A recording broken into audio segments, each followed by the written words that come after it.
I was sitting at Silverado Vineyards with a glass of 2019 Cabernet when my whole life changed. For the first time in 12 years, I wasn't hunched over a computer fixing manufacturing systems or taking emergency calls about production lines going down. I was just there, watching the sun hit the Napa Valley hills, actually tasting my wine instead of chugging coffee. My name is Roy Patterson, and I'm 48 years old, Senior System Integration Director at TechFlow Systems, which basically means I'm the guy who keeps million-dollar manufacturing lines from turning into expensive junk. But that afternoon, I let myself think about what life might look like if I wasn't always fixing everyone else's problems. Then my phone buzzed. I should have ignored it. Hell, I should have thrown the thing in the nearest wine barrel. But 12 years of being on call doesn't die easy, so I looked. Glenn Harper, my boss. A 45-year-old MBA who thinks manufacturing experience means he toured a factory once in business school. What the hell do you think you're doing, Roy? Taking vacation during the Steinberg Industries audit prep? I kept my voice calm. My leave was approved 3 weeks ago, Glenn. We don't approve laziness. Consider yourself terminated, effective immediately. The world should have collapsed. Instead, I actually felt relieved. I laughed, not at him, but at myself for staying loyal to this place for so long. I hung up before he could add another threat. Trouble? The voice came from across the small table. I'd been seated here after some booking mix-up, sharing space with a guy in his late 50s who looked like he owned everything he saw. Vincent Cross, he'd introduced himself. Turned out he owned quite a bit. I raised my glass. I just got fired. Instead of the usual awkward sympathy, Vincent looked interested. Well, he said, tapping his glass to mine, then it's probably time the right people finally noticed what you can do. I didn't know it yet, but Glenn's tantrum wasn't an ending. It was the best thing that ever happened to my career. Vincent's glass was still there when my phone started buzzing again. This time it was texts from Glenn, each one more desperate than the last. Return your laptop immediately. HR will contact you about equipment recovery. Your non-compete will make sure nobody in this industry hires you again. 6 months ago, those threats would have kept me awake for weeks, but sitting here with a good bottle of wine and California sun on my shoulders, they felt like empty noise. Vincent noticed me checking the messages. Let me guess, he said calmly. He's realizing he just made a huge mistake. I set the phone face down. He thinks intimidation still works on me. Does it? I looked out at the vineyard rows going toward the hills. Not anymore. Vincent nodded like that answer told him everything. You know, he began, swirling his wine. TechFlow has been losing manufacturing contracts for 2 years. Everyone in the industry knows their operations depend on one person. I just didn't realize that person was sitting across from me. The words hit harder than they should have. After 12 years of being the invisible guy who made everything work, hearing someone actually recognize it felt strange. Roy, he continued, some companies do well because of good leadership. Others survive despite terrible leadership. TechFlow is definitely the second one, and that's not going to last. I let out a quiet laugh, because it was true. Before I could respond, a woman's voice interrupted us. Vincent? I didn't expect to see you here. Diana Wells, a manufacturing consultant I'd worked with on a few projects, stepped onto the terrace. She froze when she saw who Vincent was talking to, then saw my phone screen with Glenn's messages still showing. Her face got tight. He fired you during audit prep week? That man has no idea how screwed TechFlow is right now. She crossed her arms. Half their safety systems depend on your work. Does he even understand what he just did? My heart started beating faster, but not from fear, from understanding. No, Glenn didn't understand, and that was about to become his biggest problem. Vincent leaned back, watching me with quiet satisfaction. Sounds like your former employer is about to learn something they've avoided for years. What's that? I asked. What happens when you push away the wrong person? The evening breeze swept across the terrace. For the first time in 12 years, I wasn't the overworked engineer hiding in the background. I was the piece Glenn hadn't counted on. And what happened next was up to me. By the time I got back to my hotel room, my phone looked like it had exploded. 31 missed calls, 8 voicemails, and enough emails to crash a server. I poured myself a glass of water and opened the first message from Lance Fisher, one of the few guys at TechFlow who understood how fragile our manufacturing systems really were. Please tell me Glenn didn't actually fire you. The Steinberg audit prep is falling apart. Rodriguez tried to run your safety sequence and crashed the entire production monitoring system. 3 major clients are already asking for you specifically. A second message came right after. Glenn told everyone you abandoned your responsibilities. Nobody's buying it. I closed my eyes, letting 12 years of stress settle over me, not as exhaustion this time, but as clarity. TechFlow wasn't broken because I left. It had always been broken. Me being gone just made the cracks show. Next came a voicemail from HR. The tone was stiff, corporate, almost rehearsed. Per company policy, please return all assets within 72 hours. We will also be reviewing your obligations under confidentiality and non-compete clauses. Translation: Glenn was panicking, and he needed bureaucracy to save him. But bureaucracy only works when the system underneath is stable, and TechFlow without me wasn't stable at all. I tossed the phone onto the bed and for the first time in over a decade let someone else's crisis be someone else's problem. A knock at the door interrupted my thoughts. Diana stood there with 2 cups of coffee and a knowing smile. Figured you might need this, she said, stepping inside. Word travels fast in our industry. Half the consultants here are talking about what just happened. About me getting fired? She shook her head. About Vincent Cross mentioning you to some very important people. The respect in that room shifted when your name came up, Roy. You should have seen it. I wasn't sure what surprised me more, that Vincent had talked about me, or that industry people actually listened when he did. Diana set the coffee cups on the table. You've kept TechFlow operational for years. Everyone knows it except the guy who signed your evaluations. Her voice got softer. You're free now. What do you want to do next? The same question Vincent had hinted at earlier. The same question I'd spent years avoiding because I was too busy fixing other people's problems to think about my own future. I looked toward the window where the lights of Napa Valley sparkled in the distance. I said slowly, I want to stop just surviving and start actually building something. Diana smiled. Good, because Glenn has no idea what's coming. The morning I flew back to San Francisco, the sky was clear and bright. Too peaceful for the corporate meltdown waiting in my inbox. By the time I connected to the airport Wi-Fi, the consequences of Glenn's impulsive decision were unfolding in real time. Like watching a controlled demolition in slow motion, the email trail revealed everything. Internal messages, dozens of them, painted a picture of complete operational chaos. Rodriguez, I can't complete the safety compliance check. The monitoring algorithms keep throwing error codes I don't recognize. Operations manager. That's because Roy customized half the safety architecture 3 years ago. Nobody else knows how to calibrate it. Lead technician clients are escalating. Someone needs to explain what's happening with our safety certifications. Account manager. And then this gem from Glenn himself. Find Roy's documentation. He must have left procedures behind. Nobody is irreplaceable. I almost laughed out loud at 35,000 feet. Documentation. The safety systems didn't run on documentation. They ran on 12 years of instinct, thousands of micro adjustments, and pattern recognition you only develop by troubleshooting manufacturing disasters at 3 a.m. You can't download that experience. You earn it. But the message that really got to me came from Lance. He's blaming you, telling leadership you sabotaged the workflow before leaving. People are pushing back, but it's getting ugly. I stared at the screen, pulse steady and surprisingly calm. Glenn was falling apart exactly like Vincent had predicted. The flight attendant paused beside me. Everything all right, sir? I nodded. Everything's exactly how it should be. Hours later, wheels touched down on California asphalt, and reality felt different. Heavier, but in a way that felt solid rather than crushing. I wasn't returning as the guy who absorbed everyone else's failures. I was someone with options now. As I wheeled my suitcase through arrivals, another call came in. Unknown number. Normally I'd ignore it, but something made me answer. Hello?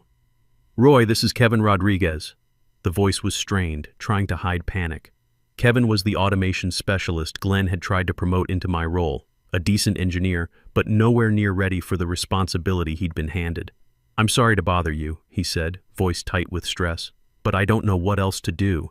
The safety monitoring system keeps failing. Clients want emergency meetings. Glenn is yelling at everyone, and he keeps saying, "You'll come back eventually." That last line stopped me cold. Come back. After 12 years of sacrifice, dismissal, and now public humiliation, those days were over. "Kevin," I said gently, "what you're dealing with isn't your fault. But understand this. Glenn created this mess. Not you, not me. Him." I could hear the relief and fear mixing in his voice. What should I tell them? I looked out at the California skyline, at the first sight of home in a week. "Tell them," I said quietly, "that Roy Patterson doesn't fix other people's mistakes for free anymore." And here's the part most people don't see coming.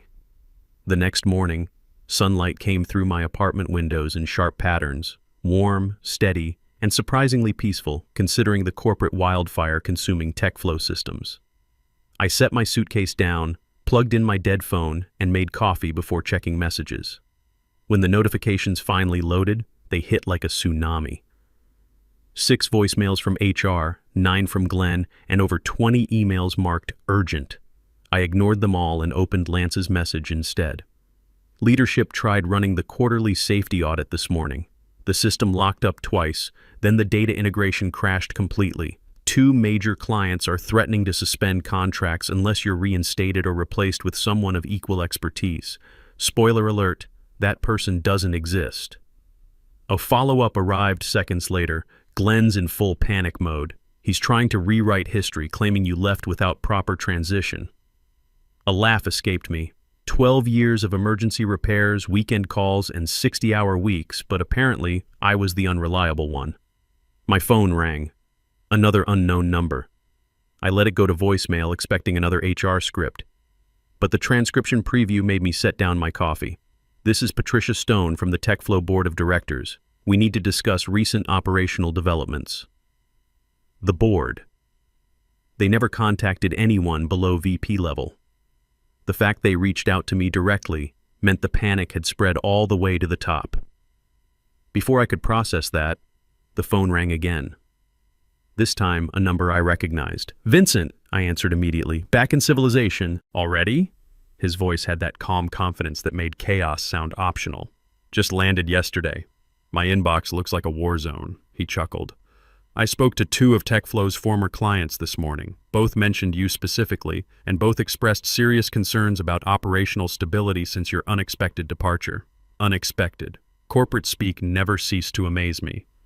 "I'm not involved with TechFlow anymore," I said. "They'll have to work with whoever Glenn chose." "That's the problem," Vincent replied. "They don't want whoever Glenn chose. They want continuity. They want competence. They want you." I took a slow breath. "I'm not breaking any contracts or going after anyone." "You don't need to," he said. "When leadership fails, clients follow stability.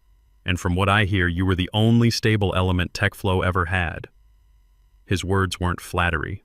They were business analysis. A pause stretched between us. "Roy," he continued, voice lower now, "I'd like to meet again.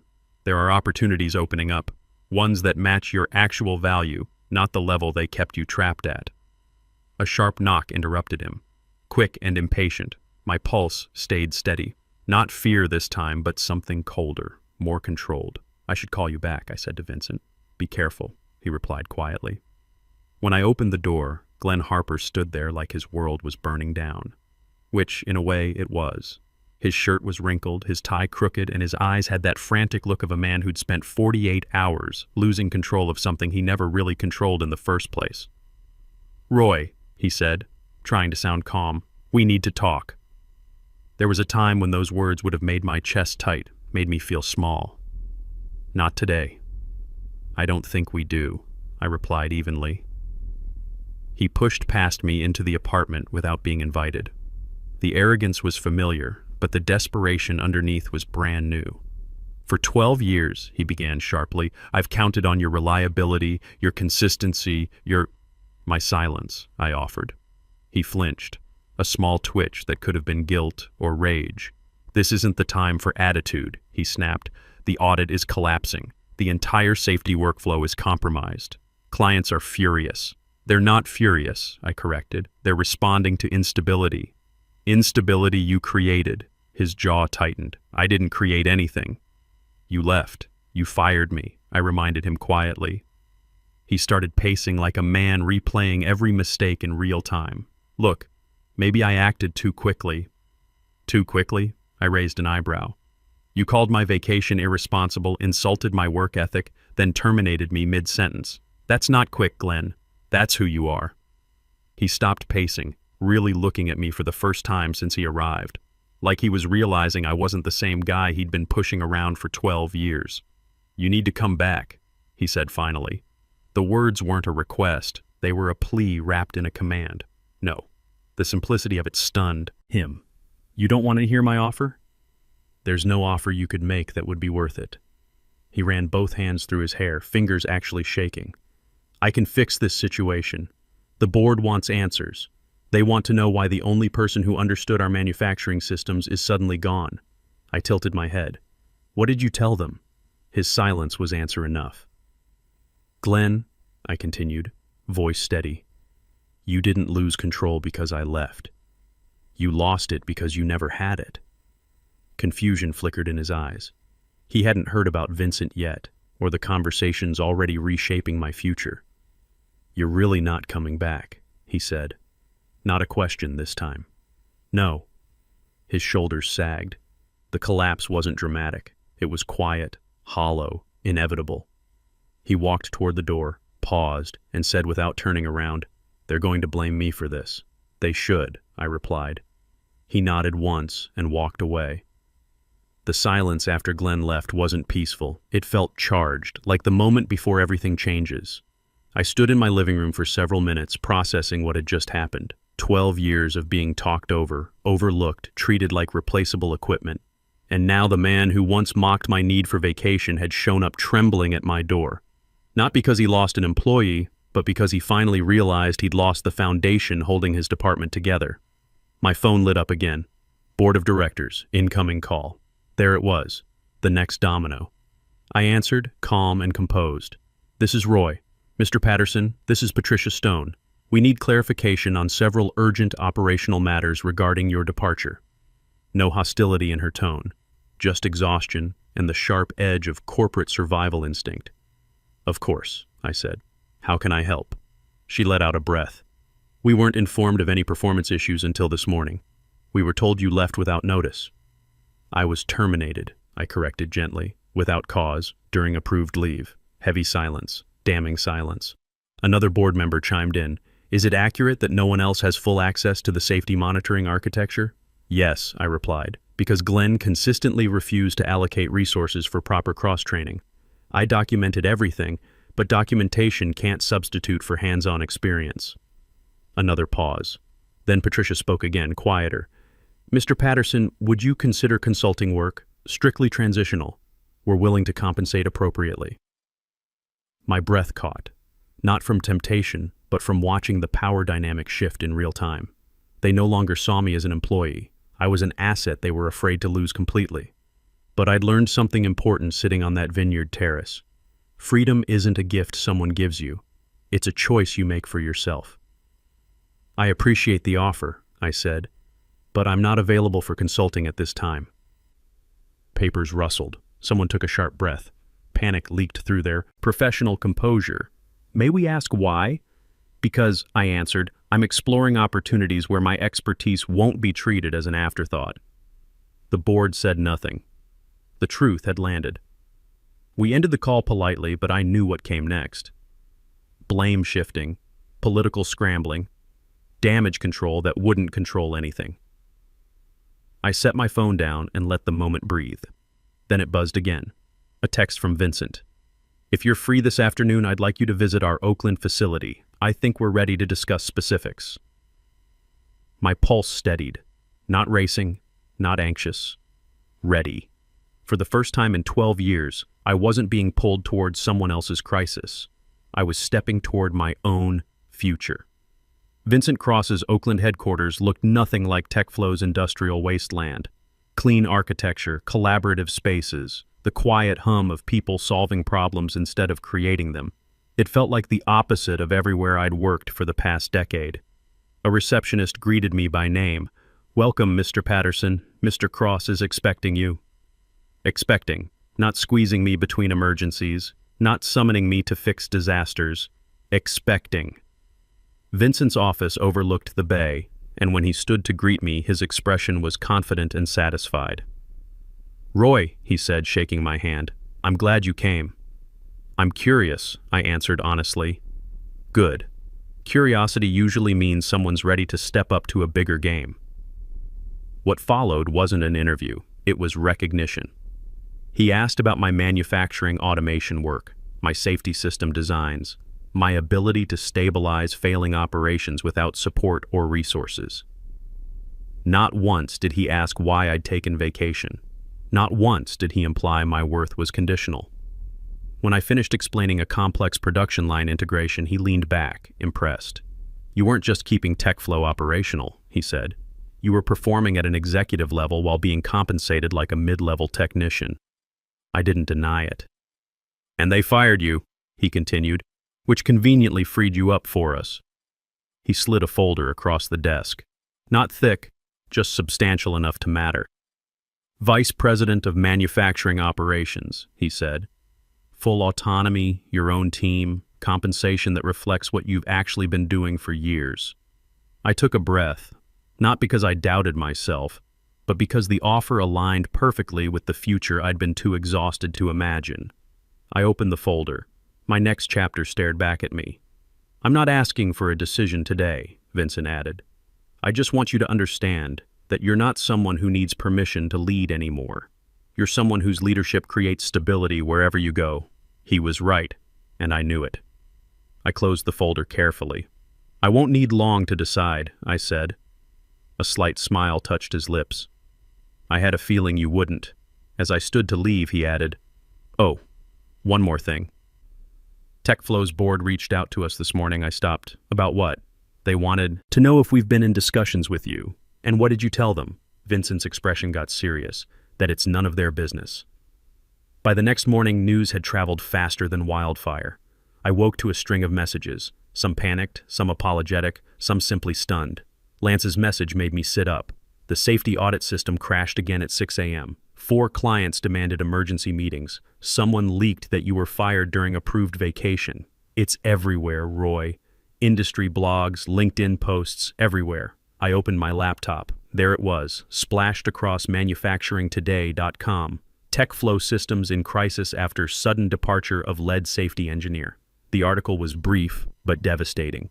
Industry sources report that the company's critical safety monitoring systems were maintained primarily by a single engineer whose recent termination has raised serious questions about operational oversight and management competence. They didn't name me directly. They didn't have to. Anyone in manufacturing automation knew exactly who it meant. My phone buzzed again. Another email from the board, more desperate than the last. "Mr. Patterson, we request an immediate meeting. The situation has escalated significantly. They weren't calling for clarification anymore, they were calling for rescue. But I wasn't their rescue. Not anymore." Before I could reply, another message appeared from an unknown address. "They're trying to pin this on you, but the truth is out there. Don't let them drag you back down." No signature, but I recognized the writing. Kevin Rodriguez. Even he could see what was happening. A soft knock at my door interrupted my thoughts. Lance stood there, exhausted but determined. "I shouldn't be here," he said quickly, "but you deserve to know what's really going on." "Know what?" He stepped inside and lowered his voice. "The board confronted Glenn yesterday morning. The whole meeting was recorded. Someone leaked the transcript." My heart went still. He handed me his phone. Lines of text filled the screen. "Board member, why did you terminate the only engineer capable of maintaining our safety systems during audit season?"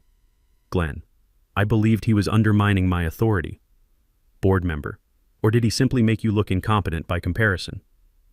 The transcript continued, each exchange tearing down Glenn's position until the final blow. "Board chair, you compromised our operational integrity over personal ego. Effective immediately, you're suspended pending formal review." I handed the phone back. "It's over for him," Lance said quietly. I nodded. It should have been over years ago. "Are you thinking about going back?" he asked carefully. "No," I said without hesitation. His shoulders relaxed. Relief, not disappointment. Good, he said. You were never meant to be hidden away in that place. That afternoon, I drove back to Vincent's office. This time, I had an answer. I accept, I told him simply. He smiled and handed me a pen. Welcome to the team, Roy. As I signed the contract, Vincent added, your first assignment is building a safety systems division. You'll be mentoring 6 junior engineers. Think you can handle that? I thought about Kevin Rodriguez, struggling with systems he didn't understand. About Lance Fisher, trying to hold things together with duct tape and hope. About all the young engineers who'd come after me, hoping someone would teach them what they really needed to know. I can handle that, I said. 3 months later, I'm sitting in my new office overlooking San Francisco Bay. My team just finished a major safety integration for an automotive client. Flawless implementation, ahead of schedule. Kevin Rodriguez called me yesterday. He landed a position with a company that actually trains their people. Lance Fisher is interviewing with us next week. Glenn Harper? Last I heard, he's selling insurance. TechFlow Systems? They're still looking for someone to replace me. Good luck with that. I learned something important that day in Napa Valley. Getting fired doesn't have to be the end of your story. Sometimes it's exactly what you need to start writing the chapter you were meant to live. If you're stuck in a job where they don't see your value, where they take your expertise for granted, where they treat you like you're replaceable, maybe it's time to let them find out just how wrong they are. Sometimes the best revenge is simply becoming who you were always supposed to be. How did my story hit you? Where are you listening from? Let me know in the comments below.